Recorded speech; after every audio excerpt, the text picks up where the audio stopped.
Welcome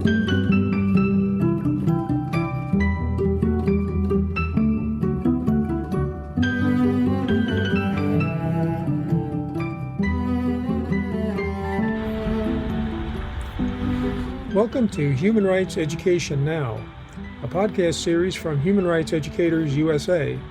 I'm your host, Bill Fernikes, a member of the National Steering Committee of HRE USA, a collaborative network to learn, teach, organize, advocate, and innovate for human rights education in the United States. This podcast aims to raise awareness about human rights education and invites listeners to engage with the worldwide movement to make human rights education the core focus of educational programs from preschool through higher education and in both non-formal and informal community educational settings. This episode concludes our conversation with Maria Hantzopoulos, Professor of Education and Coordinator of Secondary Teacher Certification at Vassar College. Maria discusses how her work with non-governmental organizations has enriched her human rights education scholarship and teaching, the challenges and opportunities for expanding human rights education in public schools, her work in curriculum development, notably in the field of ethnic studies, how human rights education intersects with social justice, the role which human rights education can play in combating authoritarianism, and finally her recommendations for advancing human rights education into the future.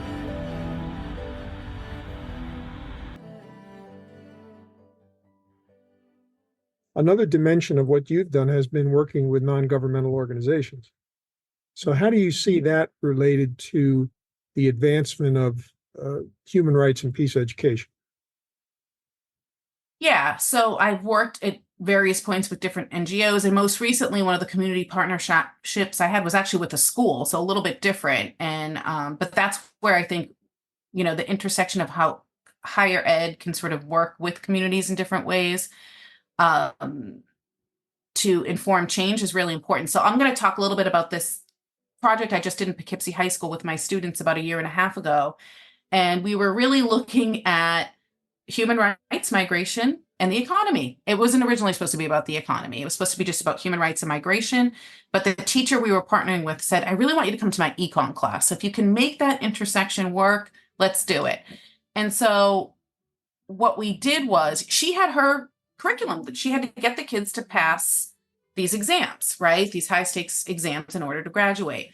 But what we did is we came in we developed this whole curriculum over time, and it was for 6 weeks, and we came in once a week.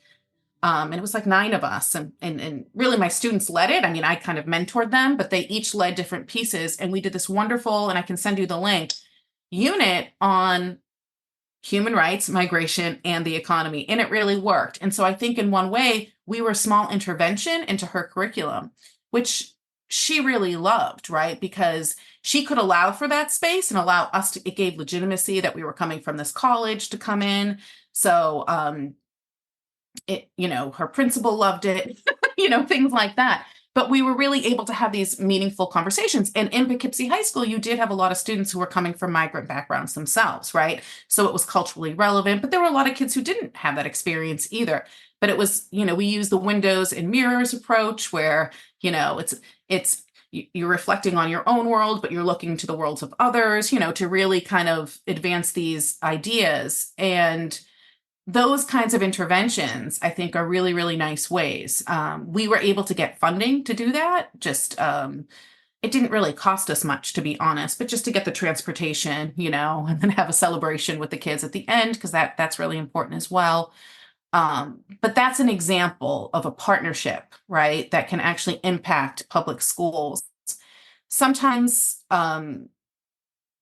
something that's coming from an external body can also be legitimized in some ways by the school leaders, right? So that's where there might be space. Again, I would argue against anything prescriptive, though, even if it is designed with these contexts in mind. And I'll give you another example. Years ago, I did a collaborative project on teaching about the Middle East and North Africa with a group of other folks. We got funding from the Spencer Foundation. I'm sorry, that wasn't from Spencer, excuse me, that from the Social Science Research Council and the British Council. And it was this really big project where we looked at all the world history textbooks that were commonly used not all, four, four of them. We kind of did a textbook analysis to look at how the Middle East and North Africa were framed in those textbooks. And then based on that data, we worked with historians and scholars in those fields, not in education, to get sources to develop interventions to those sort of reductive narratives, because they were very reductive narratives. Sometimes not as bad as I thought they were going to be, but in some places they were. But the point was to bring more nuance and complexity in a global history curriculum, right? Which I think does align with the goals of peace and human rights education, right? Even if we weren't directly teaching about human rights or peace. And it was a great project. But I learned, and the whole design of the project was for teachers to drop in, right? Meaning here we came up with, it's not a sequential curriculum. We understand the constraints teachers have, but if they really wanted to hone in on, plural identities in the region, or if they wanted to hone in on political and social movements, that there would be a couple lessons for them to look at, right? I was visiting a school once and someone told me, oh, your curriculum looked great, but my principal made me teach it in a particular way from beginning to end, which wasn't even how it was meant to be designed. And it's all contextualized because it's a website, it's a free website. We put it all up there thinking, what? And, the teacher was like, yeah, it was just really hard to do it that way. And I'm like, that's not how it was meant to be taught. So, things like this can backfire in some ways too, right? Even though the explanations are there. So you need humans to mediate any curriculum anyway. And I think that goes back to what Giroux was saying as well, right? In these contested spaces. So I think it is really important that whatever interventions happen, that the folks on the ground involved are still involved, right? It's not just coming in from the outside. So going back to the Poughkeepsie High School experience I just told you about, the teacher was really involved in that curriculum as well. Like we developed it, but we would send her copies of our lessons. She'd give us feedback, and so then when we went in, we were even debriefing. And in fact, we all just presented at a conference in California about it, the teacher included, and my former students. So it was great. It was a real partnership, right? So we were trying to break down those hierarchies as well. So I think that has to be embedded in there. Sorry, that was long-winded. No, it's fine. I wanted to take that further though, because you've done a lot of work dealing with minority communities and ethnic studies. Mm-hmm.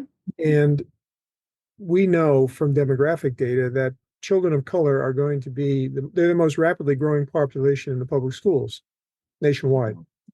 Yeah. So how do you deploy HRE and peace education to try to deal with their needs? Because many of those students, as you know, that come here with either minimal education or their education has been disrupted. Mm-hmm. Yeah. So when developing curriculum around critical ethnic studies, and I just worked on this much larger project. I mean, one of the intersections I think that are connected to dignity and agency, right, is also this approach to culturally relevant curriculum, which isn't exactly what ethnic studies is, because ethnic studies does really intersects in my mind with transformative human rights education and critical peace education, because it is about social change as well. That's really in there. But I think, grounding sort of the stories of communities that have been silenced and marginalized in some ways and amplifying those voices right away is a very important thing for students to become interested in what they're learning, especially if it reflects who they are. Or connects, you also have diversity within a classroom, right? But if it somehow connects to the experiences that your own community might have had, even if it's distinct, right? So I think there's an inherent connection for me always. And again, when I talked about my own experiences teaching and how I kind of came into this in a backwards type way, we certainly were doing critical ethnic studies at that time as well in the school where I worked. But in terms of addressing like the skills, right? And this is always the tension, right? So, someone comes in with interrupted schooling, or they might, the dominant language being used, it's not a bilingual classroom. It's not a dual language classroom. It's not the language that they speak. When we did our project in Poughkeepsie High School, for instance, what was great was we had several students, there were some migrant students in the class, and they were all Spanish speaking. And we were able to have people stationed at each table to kind of, we translated everything. We had the material, we allowed them to ask questions. We kind of worked with them where they were. Um, Again, that was a luxury of resources, I'll be honest, because we were like 9 people coming in and we had that, and that's not always the case. But I think that also speaks to a larger issue of how schools in the US are just so, there's many schools, schools in low income communities of color are just underfunded, right? And so another piece, I think, of human rights education and peace education is addressing that structural violence in our own society and the United States as well. So you kind of can't separate these things. But ethnic studies itself, I think, lends itself really naturally as an intersection to peace and human rights education. And in our book, we do have this chart where we talk about how these things all connect as well, and then connect to critical consciousness. So Now, the word or the term social justice is used rather widely. yeah. And in HRE USA, and I'm sure in other communities, there's been a lot of discussion about issues of race, ethnicity, culture, and how human rights education does or does not interface with these concepts of social justice. What's your understanding of how you conceptualize it? Conceptualize social justice, The or connection between human rights education and social justice. right. So I think if we're looking at the more, so if the field in my mind has shifted more towards the transformative human rights approaches that Felisa Tippett writes about, and others, and also in peace education, critical peace education, again, that center critical consciousness, that center agency as key concepts, as well as this push for these decolonial approaches, both in peace ed and human rights ed. I think the fields are moving from when I first entered the field in like 2002, sorry, not 2022, 2002, when I was a student, where it was a little bit more normative.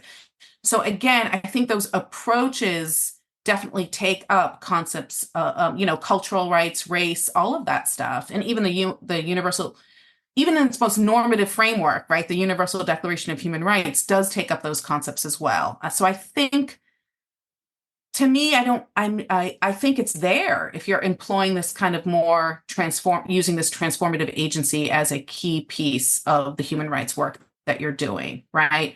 Because it centers people's own personal experiences or their community experiences. So that does tie to racial, ethnic, cultural backgrounds, class backgrounds, whatever it is, right? To sort of transform those social worlds. So I don't see it as separate. But I do think in sort of the more normative or dominant universal type language of human rights, people do evade those topics for sure. But I think these pushes towards transformative human rights education, towards decolonial approaches, really open up new terrain for us to kind of make those connections a little bit more solidified, actually.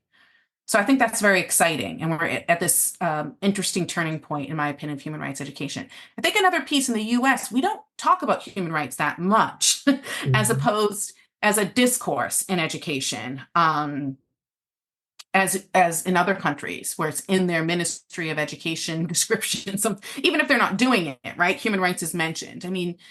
But I also think connecting racial movements like the civil rights movement as a human rights movement is really, really important, right? Connecting Black Lives Matter, right?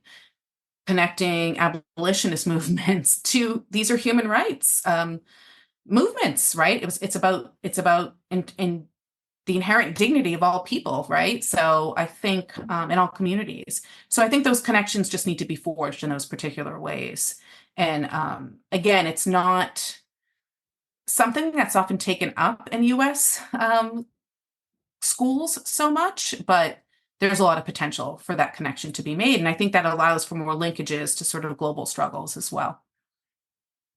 Well, you're hitting on a very important issue, I think, because in the public discourse in this country, there's a vacuum in the use of the term human rights. I mean, read the New York Times or the Washington Post, or you won't find the term very much, particularly in the headlines, you won't find it. And most Americans, I would argue, well, we know from survey results that they don't know much about the Universal Declaration. But at the same time, they conceive of specific, for lack of a better term, siloed struggles. There's women's rights, there's LGBTQ rights, there's civil rights, but they don't make the connection that this is under the much broader framework. Do Right. you see that too?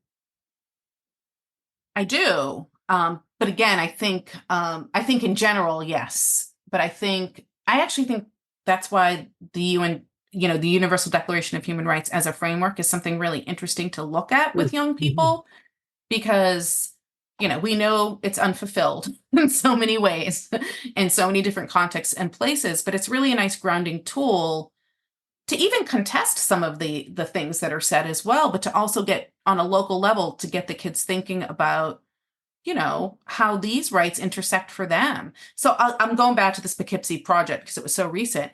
In one of the classes when we were looking at the Universal Declaration of Human Rights, and it seems like a very mundane example, but they had just found out, and this was in the COVID context, like the school had come out of COVID, but it was still, everyone had to be back in person. So this was in 2002, the school year of 2001, 2022, excuse me.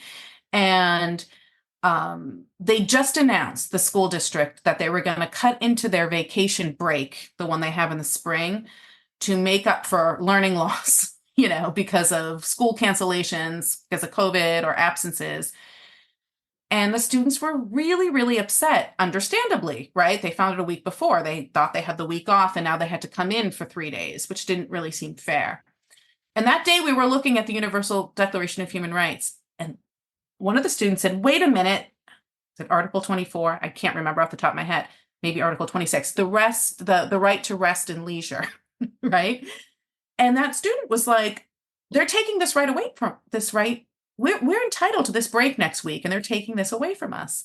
That student went to the school board meeting that night and used that document to talk about why what they were doing was wrong and unfair. Of course, the teachers were really upset too. That was their break. It was all of those things. But that's like a small moment where you take this document and you make it relevant to your life in that particular context, which I think can really open up so much.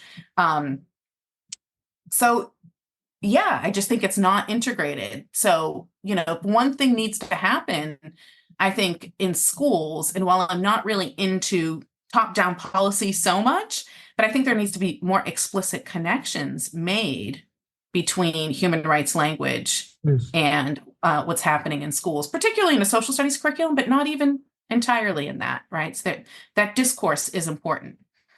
Well, it also deals with the culture of a school, discipline policies, the whole emphasis on human dignity. I mean, one of the interesting issues for me is, what are the other institutions who need to be educated? I would argue journalists, law enforcement. Yep. I think those are areas we tend to talk a lot about schooling, but there's also other educational spaces where human rights education can have a lot of value. 100%. 100%. And I think we're at this particular moment in time. If we think about how the fields are changing, and I talked about the transformative and decolonial approaches, we're also at this moment that I think can really shape the fields, where social media is playing a huge role in sort of confronting what mainstream media, which is often a function of, state-sanctioned media, really, right? Even in free societies. Connected to sort of corporate entities as well, but the role of social media right now in uncovering truths and injustices and bringing awareness to certain issues is really, really, it opens up so much. It is opening up so much possibility, I think, for education and consciousness shifting as well. But I completely agree with you, and I think that's one thing that we're confronting right now is sort of the mechanisms of control that are coming from so many different institutions right now. So I'm going to turn to our last set of questions, which I use in every interview. And the first one is this: who would be the most influential role model for your work in human rights education? I can't really say there's a single individual, because it really does depend on the day. And I'm not saying this as a cop-out. It's hard for me to sort of conceptualize, the struggle for human rights to one person, because I think most advances in human rights and social justice have really been born out of collective movements. And sometimes you get a leader that is is amplified, which is great because it brings a voice, but there's so many people behind the scenes that are or have been for so long. So it's really hard for me to give you, I'm sorry, a person. There's so many people and there's so many different movements. But I'm going to think about an arc, right? When I think about where we are today in the United States, and some of the original sins of the birthing of this nation state, including enslavement, for one example, you had all of the abolitionists originally coming from enslaved people, the enslaved folks who were abolitionists kind of risking their lives, but then raising awareness so that folks from the dominant culture could also sort of engage in abolitionist work. And then we had the civil rights movement, and it's still an arc, right? Where we're discussing reparations now, right? It's still not that collectively, like I'm inspired, even though it's a long arc, right?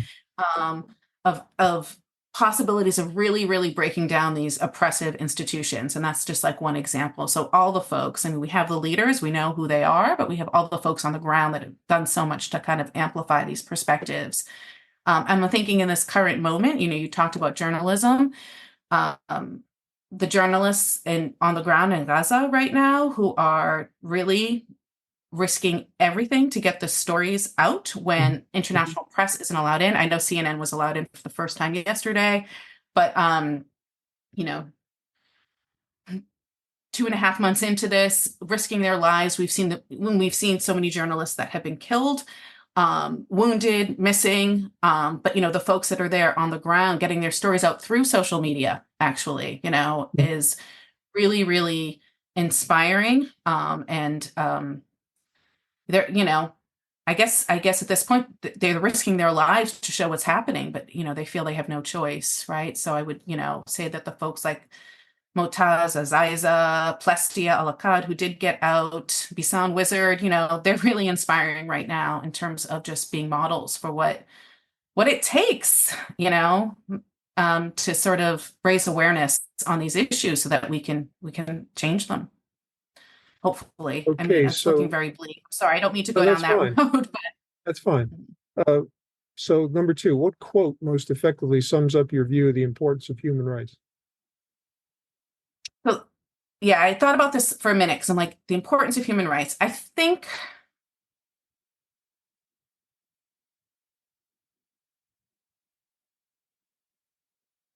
there's a quote from Mandela that I think is, not that speaks to the importance of why we need human rights. It's because he says something like, when you deny people their human rights, to deny people their human rights is to challenge their very humanity, right? And so if we believe in human life as sacrosanct and sacred, we need to talk about human rights, right? Because so many people are denied their humanity.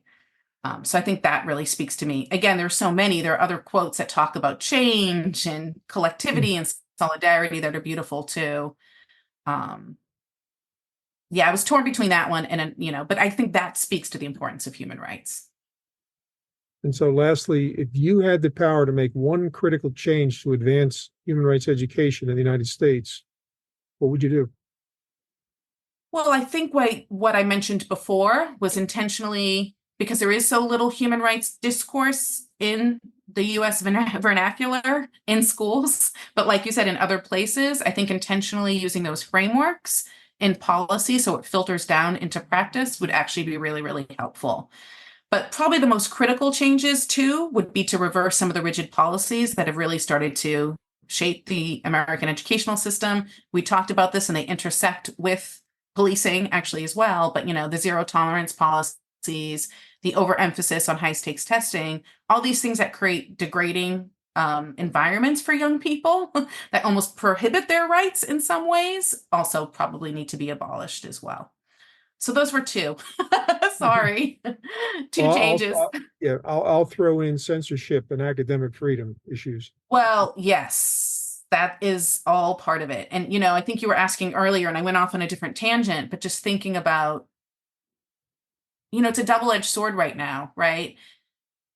People are resisting, people are speaking, there's more censorship sort of coming down at the same time. And this is what we see in authoritarian societies, right? Like it's this double-edged sword. They double down when things start to kind of shift, right? When structures are really being challenged. So on the one hand, you're seeing more questioning of narratives, and on the other hand, you're seeing more legislation that's coming down, and really what's being discussed right now is pretty scary in terms of it just being almost McCarthy-ish in the United States right now. But I have hope, right? You got to have hope. Cornel West talks about that a little bit too, how it's not optimism necessarily, but it's hope. It's almost like, and if we go back to those long arcs towards justice, right? It's incremental, but it does happen. So. Well, Maria, I've enjoyed our conversation today tremendously, and I hope you have. I have. I want to thank you so much. And it was great to be in conversation with you. I really appreciate it.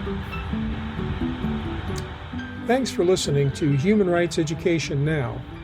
You can find additional information about this podcast series at www.hreusa.org.